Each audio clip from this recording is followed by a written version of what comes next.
So ayan guys, kauwi lang namin. Galing kami sa pagkapas ng palay.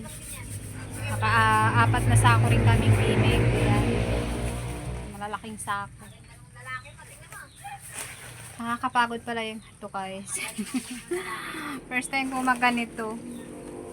Pero nakaka-enjoy. Ang dami kasi parang hasik din siya. Yung mga hinalimaw na siya tapos tumubo uli. Yun yung tinatawag na sarititin. Yan.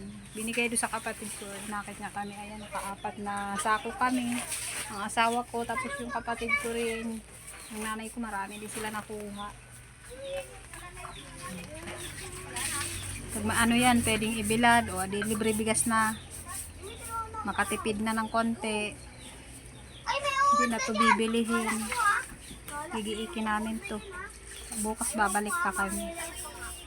Makaapat na sako kami ulit o di kahit sa sabihin na lang dalawang sako o di meron na yung bigas na mga 10 salop. Di naman sama yun.